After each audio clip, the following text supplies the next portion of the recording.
ल रे आउने यता आउने आन रिजल्ट आएछ ल लको तिम्रो रिजल्ट छ ल ल्याउ यहाँ बस बस हेर राजा यादव हैन हेर तिम्रो रिजल्ट छ राधिका के मुरी हेटा कपी पनि यहाँ छ राधिका हेटा पापा हम कितना नंबर है तिम्रो नम्बर हेर इंग्लिशमा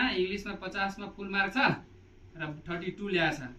फेरि प्र्याक्टिकलमा 8 ल्याएछ हैन टोटल मार्क तिम्रो बोर्ड कति भयो 40 भयो एक्सिलेन्ट छ के फेरि इंग्लिश नेपालीमा पनि एक्सिलेन्ट छ अनि म्याथमा हेर न म्याथमा पनि एक्सिलेन्ट छ र तिम्रो टोटल मार्क भनेको कति छ 124 रहेको 124 रहेको छ र पर्सेन्टेज कति छ 82.67 छ के पास छ अनि तिम्रो र्याङ्क भनेको कति छ 9 छ डिस्टिंक्सन ल्याएको छ के रिया के देखा था मेरो तर्फबाट तिमीलाई बधाई छ हेर तिमीले कपीमा कस्तो लेखेर न हेर न यहाँ कपीमा कस्तो लेखेको थियो हेर यहाँ राजाको नेपाली यहाँ छ तिम्रो यहाँ छ तिम्रो छ रिया के तिम्रो ल्याऊ रिजल्ट यहाँ राख अनि यहाँ बस बस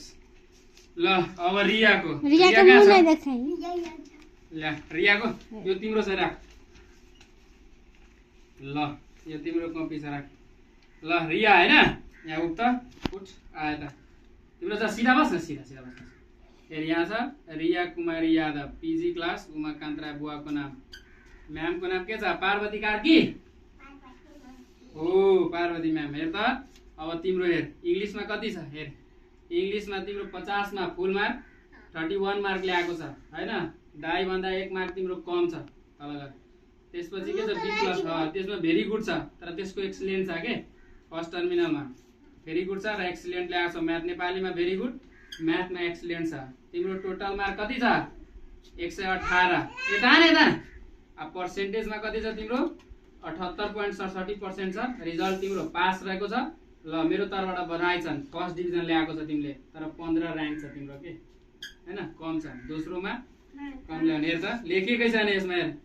10 मार्क छ match the flowing with the same पिक्चरमा 10 मार्क 6 मार्क ल्याएको छ यताहरु ठीक छ यता ल्याउनुस् न कपी चेक गर्छ आउनुस्